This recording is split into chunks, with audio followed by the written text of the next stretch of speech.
Episode की शुरुआत में हम देखते हैं कि जो टीचर ने उसे मैसेज भेजा था, टीचर यही कह रही थी कि तुम मुझसे काफ़ी डिसअपॉइंट हो गए होगे। मैंने तुम्हारी मदद नहीं की, इसलिए तुमने इवल पार्ट को चूज़ कर लिया और तुम्हारी स्पिरिचुअल एनर्जी भी ख़त्म हो गई। सो चैंग ने जैसे ही टीचर की ये सारी बातें सुनी थी, उसी के साथ ही वो हैरान होते हुए मन ही मन में ये कहने लग जाता है कि मेरी टीचर कितनी ज़्यादा अच्छी थी और इस बॉडी का पहले वाले ऑनर ने अपने टीचर की इज्जत ही नहीं की। फिर उसकी टीचर उसे ये बताने लग जाती है कि जैसा कि मैंने तुम्हारा ख्याल नहीं रख पाई, इसलिए मैंने तुम्हें कुछ चीज़ें भेजी हैं, जिसमें टॉप ग्रेड पियन पिल थी, टॉप ग्रेड टर्निंग पिल्स थी और इंटरनल लाइफ सवार्ड थी, जो कि उसके काफ़ी काम आ सकती थी। ये सारी चीज़ों को देखने के साथ सो चैंग अपनी टीचर को थैंक्स कहता है। इतना ही नहीं बल्कि अब तो उसकी टीचर ने उसे कुछ स्टोन्स वगैरह भी सेंड किए थे और ये बता रही थी कि जब तुम्हें गुस्सा आएगा तो इन स्टोन्स का इस्तेमाल करना, इससे तुम्हारा गुस्सा गायब हो जाएगा और ऊपर से ये तुम्हारी बॉडी के मेंटेनेंस में भी काफ़ी मदद करेंगे। मैं बस इतना ही चाहती हूँ कि तुम हम्बल तरीके से दूसरे लोगों के साथ पेश आओ और जैसा तुम पहले होते थे बिल्कुल भी वैसा भी अब मत करना। और टीचर का मैसेज गायब होना शुरू हो जाता है, तो वो भी ये कहने लग जाता है कि टीचर मैं आपको बिल्कुल भी धोखा नहीं दूंगा, जैसा आपने मेरे बारे में सोचा मैं वैसा करके दिखाऊंगा। और इतना ही नहीं, वहां से जाते हुए उसने आखिरी बात यही कही थी कि मैं जानती हूँ कि तुम मास्टर के कपड़ों को चेक किया करते थे एंड ऐसे काम न करना वरना तुम्हें अच्छी सजा मिलेगी। जैसे ही उसने कपड़ों की बात सुनने की उसी के साथ ही सो जाएंगे तो फेस ही चेंज हो जाता है और ये कहने लग जाता है कि यार ये बंदा क्या चीज़ थी। और वो फिर ये भी कहने लग जाता है कि अगर तुम स्वॉर्ड्समैनशिप सीखने के लिए गए थे तो फिर मास्टर के कपड़ों में झांकने की क्या ज़रूरत थी। और वैसे भी मास्टर ने मुझे इतनी अच्छी स्वॉर्ड दी है तो इसके लिए मास्टर आपको बहुत बहुत शुक्रिया, इसका मैं अच्छे से यूज़ करूँगा। वो स्वॉर्ड के बारे में ये बताने लग जाता है कि मास्टर जी स्वॉर्ड काफ़ी सारे लोग हासिल करना चाहते थे लेकिन उससे कोई भी हासिल नहीं कर सका। इसमें सेल्फ डिफेंस मैकेनिज्म भी पाया जाता है, जिसे एक्टिवेट करना या फिर अनब्लॉक करना है तो उसके लिए मुझे जाओसियो की पावर की ज़रूरत पड़ेगी। अब बाहर उसे लोगों का शोर सुनाई देने लग जाता है। शोर के साथ ही वो ये कहने लग जाता है कि बाहर क्या हो रहा है, इतने सारे लोग यहाँ पर क्या कर रहे हैं। असल में बाहर जाओ फैमिली के एल्डर लोग आ चुके थे और ग्रैंड एल्डर ये कहने लग जाते हैं कि मैं यहाँ पर जाओ फैमिली के जीनियस लोगों को लेकर आया हूँ ताकि सो चैंग के साथ उनकी फाइट करवा सकूँ। लेकिन तुम्हारे चेहरे पर क्यों 12 बजे हुए हैं? और ये सारी बातें सो चैंग के डैड को कह रहा था। सो चैंग के डैड ये बात सुनने के साथ उसे ये कहने लग जाते हैं कि अगर तुम्हें किसी के साथ पंगा लेना या फाइट करनी है तो वो मैं हूँ। जब से तुम्हें पता चला है कि जाओ सीओ के दोबारा कल्टीवेशन शुरू हो चुकी है और वो पीक लेवल तक पहुंच चुकी है, तुम लोगों ने हमें नीचे दिखाने की कोशिश शुरू कर दी। अब तुम्हें को ये भी पता चल चुका है कि सो चैंग एक यूजलेस बंदा बन चुका है, इसलिए तुम यहाँ पर उससे पंगा लेने के लिए आ गए। ग्रैंड एल्डर ये सुनने के साथ ये कहने लग जाता है कि अगर सो चैंग हमसे फाइट करने के लिए नहीं आएगा तो हमारे पास भी और कोई रास्ता नहीं है, हम यहाँ पर फोर्स का इस्तेमाल करेंगे। सो चैंग अब उनके पीछे आकर खड़ा हो जाता है। उन लोगों को ये कहने लग जाता है कि कौन है यहाँ पर जो मेरे साथ फाइट करने के लिए आया हुआ है। ग्रैंड एल्डर के पीछे जाओजी खड़ा था और खुश होते हुए ये बताने लग जाता है कि वो मैं हूँ जो तुम्हें यहाँ पर चैलेंज करने के लिए आया है। सो चैंग उसकी बात सुनने के साथ मन ही मन में ये कहने लग जाता है कि ये लोग मेरे साथ फाइट करने के लिए इसलिए ये देखना चाहते हैं कि मैं कल्टीवेट कर सकता हूँ या नहीं। जैसे कि जाओ सीओबी ने भी कल्टीवेशन शुरू कर चुकी है और ये जानना चाहते हैं कि मैं उसके काबिल हूँ या नहीं। जाओजी आगे बढ़ता है और उससे यही कहता है कि तुम्हें लगता है कि तुम मेरे साथ फाइट कर सकोगे, तुम में इतनी हिम्मत है? तो सू चैंग उसे कहने लग जाता है कि मैं तो तुम्हें बस इतना ही कहूँगा कि तुम मेरे साथ पंगा मत लो। सू चैंग के डैड ये बात सुनने के साथ ये कहने लग जाते हैं कि लगता है कि सच में ये कल्टीवेशन नहीं कर सकता, ये एक यूजलेस बंदा बन चुका है। जाओ फैमिली के एल्डर लोग भी मन ही मन में काफ़ी खुश हो गए थे और ये कहने लग जाते हैं कि ये तो सच में यूजलेस है, ये तो जल्दी हार जाएगा। और जाओ भी मुस्कुराते हुए वहां से जाते उसे ये कहने लग जाते, जैसा मैंने तुम्हारे बारे में सोचा था कि तुम एक गधे हो, तुम सच में गधे हो, तुम तो मेरे साथ फाइट ही नहीं करना चाहते। लेकिन आगे से सोचेंगे उसे कहने लग जाता है कि मैं तुम्हारे साथ इसलिए फाइट नहीं करना चाहता क्योंकि इसमें तुम मर जाओगे। उसकी ये बात होने के साथ एल्डर लोग जोंग और वहाँ पर सारे लोग ये सुनने के साथ काफ़ी हैरान हो जाते हैं। और जाओजी फिर उसे कहने लग जाता है अगर तुम्हें अपने ऊपर इतना ही ज़्यादा भरोसा है तो क्यों ना हम लोग मार्शल अरीना में चलें, वहाँ पर दो दो हाथ हो जाएं। तो वो भी कहने लग जाता है कि हाँ मेरा भी यही ख्याल था, चलो वहाँ पर जाकर दो दो हाथ करते हैं और देखते हैं कि हम में से कौन सा स्ट्रॉन्ग है। अब वो दोनों ने तो अपनी जगह को डिसाइड कर लिया था। सो चैंग का यह देखने के साथ ही अपने सर्वेंट को ये कहते हैं कि तुम जल्दी से मिस्टर यांग को यहाँ पर बुला कर ले आओ। इस पर उसका सर्वेंट कहता है कि ठीक है जैसा आप कहें। मार्शल अरीना में वो दोनों पहुंच चुके थे और ऊपर खड़े हुए थे और बाकी के सारे लोग नीचे उनकी फाइट देखने के लिए तैयार खड़े थे। तो मिस्टर यांग जैसे ही वहां पर आ चुके थे तो उन्हें देखने के साथ ही सो चैंग उन्हें ये कहने लग जाते हैं कि मैं जानता हूँ कि मेरा बेटा एक इमॉर्टल है, लेकिन हो सकता है कि आज उसकी मौत हो जाए, तो आप उसकी हेल्प कीजिएगा। तो इस पर मिस्टर यांग कहते हैं कि आप इस बात की टेंशन मत लें, मैं आ गया हूँ ना। और वहीं पर स्टेज पर जाओ ये कहने लग जाता है कि जब हम पहली दफ़ा मिले थे मैं वीक था, तुमने मुझे बुली किया था और आज मेरे पास मौका है। ये सुनने के साथ सो चैंग मन ही मन में ये कहने लग जाता है कि लगता है कि इस लड़के ने काफ़ी सारे लोगों से पंगा लिया है। अब मुझे तो याद ही नहीं है कि वो कौन-कौन से लोग थे। जाओ जी ने अपनी मिडल स्पिरिचुअल स्वॉर्ड निकाल ली थी और ये कहने लग जाता है कि तुम्हारी जैसे कि कल्टीवेशन अब रून हो चुकी है। अब मैं देखता हूँ कि तुम मेरे साथ कैसे पंगा लोगे।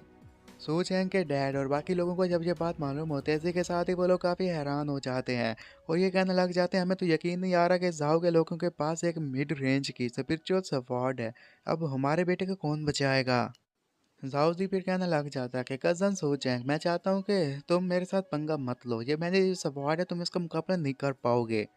सूचेंग उसे कहने लग जाता कि कज़न जोजी, तुम भी मेरे से बच के रहना, तुमने ये सवार निकाल लिया, मुझ पर अटैक मत करना, अगर अटैक करने की कोशिश की तो फिर तुम नहीं बचोगे। जाओजी मुस्कुराते हुए उसे ये कहने लग जाता है कि तुम्हें तो अपने ऊपर बहुत ज़्यादा भरोसा है, मैं देखता हूँ कि तुम मेरा कैसे मुकाबला कर सकते हो। और वो अपनी सवार के ऊपर सिंकिंग ब्लड सवार तकनीक का इस्तेमाल भी कर रहा था, जिसकी वजह से वो पहले से ज़्यादा पावरफुल बन चुका था और लोग यही कह रहे थे कि अगर वो इस तकनीक का इस्तेमाल करने वाला फिर तो सो चैंग को इससे कोई नहीं बचा सकता, क्योंकि इससे उसकी पावर डबल हो जाएगी। जाओदी उस पर अटैक करने के लिए तैयार हो गया था। जैसे अटैक करने के लिए आगे बढ़ता है तो ये देखने के साथ ही ज़ो चैंग ये कहने लग जाता है कि मैं अगर यहाँ पर इससे हार जाता हूँ या फिर इसे हराता हूँ और वो भी थोड़े मार्जिन से, तो इससे ज़ाओ सीओ को मुझ पर पूरा शक हो जाएगा और जो मेरे पास सवाड है उसे सिर्फ ज़ाओ सीओ ही पुल कर सकती है, मैं नहीं कर सकता। अब मैं क्या करूँ। लेकिन फिर भी उसे कोशिश तो करना थी। अब जैसे ही ज़ाओ उस पर अटैक करने के लिए करीब आता है तभी ही उसके पास जो सवाड थी उस सवाड को आगे काट देता है। अब जाओ की सवार उसके सवार के साथ टकराती है, जिसकी वजह से उसकी सवार टूट जाती है और वहाँ पर इतना ज़्यादा प्रेशर रिलीज हुआ है जिसे बर्दाश्त कर पाना जाओजी के लिए मुश्किल होता है और वह पीछे जाकर गिरता है। वहाँ पर खड़े हुए सारे एडर लोग और बाकी के लोग ये देखकर काफ़ी हैरान हो गए थे। अब उन लोगों पर सोचें को जो शक था कि वो कल्टीवेशन नहीं कर पा रहा, उन्हें लगता है कि वो र्यूमर से, ऐसा बिल्कुल भी नहीं था। वो सच में काफ़ी पावरफुल था, उसने सिर्फ अपनी पावर को हाइड किया था। सू चैंग के डैड भी ये देखने के साथ काफ़ी शॉक्ड थे और ये कहने लग जाते हैं कि मुझे तो यकीन नहीं आ रहा कि मेरे बेटे ने अपनी पावर्स को इस तरह छुपा कर रखा हुआ था। इवन मुझे भी उस पर शक नहीं हुआ। सू चैंग ने जैसा कि उसे हरा दिया था, फिर वहाँ पर खड़े हुए बाकी जाओ फैमिली के लोगों को ये कहने लग जाता है क्या तुम में से कोई और है जो मेरे साथ आकर फाइट करना चाहेगा। इस पर ग्रैंड एडर ये बताने लग जाते हैं कि नहीं नहीं, हम में से अब ऐसा कोई नहीं है जो कि तुम्हारे साथ फाइट करने के लिए वहाँ पर आएगा। झाओसियो भी वहाँ पर आ जाती है। जैसे वहाँ पर आती है तो ये पूछने लग जाते हैं कि ग्रैंड एल्डर और झाओसी आप दोनों यहाँ पर क्या कर रहे हैं। ग्रैंड एल्डर तो ये सुनने के साथ ही ये कहने लग जाते हैं कि क्यों ना हम एक जगह पर बैठकर इसके बारे में बात करें, जबकि झाओसी यही बताने लग जाता है कि मैं इसके साथ फाइट करने के लिए आया था और इसने एक ही बार में मुझे हरा दिया। झाओसियो गुस्से में खड़ी हो जाती है और वो अपनी सवार निकालते हुए उन दोनों को ये कहना लग जाता है कि अगर आइंदा किसी ने सू चैंग को नुकसान पहुंचाने की कोशिश की तो फिर मैं खुद अपने हाथों से उसे मार दूंगी। सू चैंग झाओसियो की ये बात सुनने के साथ उसे ये कहने लग जाता है कि तुम्हें इतना ज़्यादा गुस्सा नहीं करना चाहिए, तो सिर्फ मुझसे बात करने के लिए आए थे और ये फाइट भी बस छोटी मोटी फाइट थी, तुम इन्हें कोई नुकसान मत पहुंचाना। और उसके पास जो सवार थी जो कि उसके मास्टर ने उसे दी थी, वो सवार वो झाओसियो की तरफ फेंकते हुए उसे ये कहने लग जाता है कि ये मेरी तरफ से तुम्हारे लिए गिफ्ट है, तुम इसे रख लो। सू फैमिली के लोग ये देखने के साथ ये कहने लग जाते हैं कि जो इसके पास सवार्ड है, ये सवार्ड तो काफ़ी कीमती लग रही है, लेकिन ये सवार्ड झाओ सीओ को क्यों दे रहा है। लगता है कि लड़कियों के मामलों में पैसे खर्च करने में ये काफ़ी माहिर है।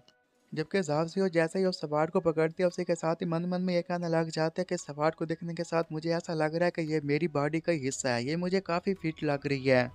तो उसकी एम्प्रर से ये बताने लग जाती है कि ये एक इमॉर्टल ग्रेड की स्पिरिचुअल वेपन है। मुझे नहीं पता कैसे ये कहाँ से मिला है, लेकिन इसका जब भी यूज़ किया जाता है तो अगले का बच पाना काफ़ी मुश्किल होता है। जबकि उसकी बातें सुनने के साथ ही जाओ सीओ भी मन ही मन में ये कहने लग जाते हैं कि इतना कीमती वेपन उसने मुझे दे दिया और खुद यूज़ ही नहीं किया। जाओ सीओ सवार को नहीं रखना चाहती थी, वो सवार वापस देते हुए ये कहने लग जाती है कि ये सवार तुम्हारी है तो तुम ही इसे रखो। जबकि इस बार सोचेंगे ये कहने लग जाता है कि कोई बात नहीं है, तुम इसे रख सकती हो और मन ही मन में ये कहने लग जाता है कि ये जो मैं इसके लिए छोटी मोटी सी फेवर कर रहा हूँ ये आगे जाके मेरे काफ़ी काम आएंगे। सोचेंगे उसे ये बात करने के बाद जैसे ही झाओ फैमिली के बाकी लोगों की तरफ देखता है तो सभी लोग काफ़ी हैरान खड़े हुए थे, उन्हें समझ में नहीं आ रहा था कि यहाँ पर ये सब कुछ क्या चल रहा है। फिर सोचेंगे उन सारे लोगों को ये कहना लग जाता है कि आप सभी लोग यहाँ पर आए, आपसे मिले हुए भी काफ़ी दिन हो चुके हैं और आप यहाँ पर आ ही चुके हैं तो क्यों न एक जगह पर बैठ कर चाय पी जाए और खूब बातें की जाएं। और झाओ फैमिली के लोग जब ये बात सुनते हैं इसी के साथ ही काफ़ी हैरान हो गए थे और ये कहने लग जाते हैं कि इसने तो कभी भी हमसे इस तरीके से बात नहीं किया, आखिर आज ऐसा क्या होगा कि ये हमसे इस तरीके से बात कर रहा है। ज़रूर इसके पीछे कोई ना कोई मिशन होगा, हमें यहाँ से जान बचाते हुए भागना होगा। और वो लोग अब बहाना बनाने लग जाते हैं कि हमें वापस आना होगा, बाकी लोगों की देखभाल करनी होगी और किसी बीमार बंदे का नाम भी बता देते हैं। इतना सुनने के साथ ही सूचैन कहता है अगर ऐसी बात है तो फिर तुम लोग जल्दी से वहाँ चले जाओ, मैं नहीं चाहता कि उसे कोई और ज़्यादा नुकसान हो। झाओ सीओ जब अपने एल्डर्स की ये बातें सुनते हैं इसी के साथ ही वो सूचैन को ये कहने लग जाती है कि तुम लोग इन्हें इग्नोर कर दो, मुझे बिजनेस के बारे में तुमसे थोड़ी बहुत सी बात करनी है, चलो हम वहाँ पर चलते हैं। झाओ फैमिली के लोग जब ये सारी बातें थे अपनी आंखों से देख पा रहे थे तो इसी के साथ ही वो ये कहने लग जाते हैं कि डुअल कल्टीवेशन के जितने भी हमने र्यूमर सुने थे वो तो बिल्कुल सही निकले, डुअल कल्टीवेशन की वजह से ये इतनी स्ट्रांग बनती जा रही है और लगता है कि हमें इन्हें डिस्टर्ब नहीं करना चाहिए, हमें भी जल्दी से यहाँ से जाना होगा वरना हमारे लिए इसमें नुकसान है। सोच हैं कि डैड ये देखने के साथ ये कहने लग जाते हैं कि यांग लगता है कि अब हमें भी जाना होगा। तो इस पर यांग कहने लग जाता है कि हाँ लेकिन इसे क्या हो गया, ये तो काफ़ी अलग हो गया। इसने तो उनको चाय के लिए भी कहा लेकिन ऐसा कभी नहीं कहा करता, मुझे तो अपनी आंखों पर यकीन नहीं आ रहा। सो चैंग और जाओ जियो जैसे रूम में जाते हैं तो जाओ जियो से ये कहने लग जाती है कि तुमने मेरे लिए सवार ढूंढी, तुमने मुझे ला कर दे दी, तुम मेरे ऊपर काफ़ी एहसान करते जा रहे हो, तुम ही बताओ मैं तुम्हारे ये एहसान कैसे चुकाऊं। सो चैंग उसे कहने लग जाता है कि मुझे नहीं लगता कि एहसान चुकाना इतना भी ज़रूरी है। उसकी ये बात सुनने के साथ जाओ जियो फिर उसे ये कहने लग जाता है कि मुझे एक बात तो बताओ कि क्या सच में तुम मुझे पसंद करते हो या फिर तुम एक दिखावा कर रहे हो। और यहीं पर यह एपिसोड खत्म हो जाता है।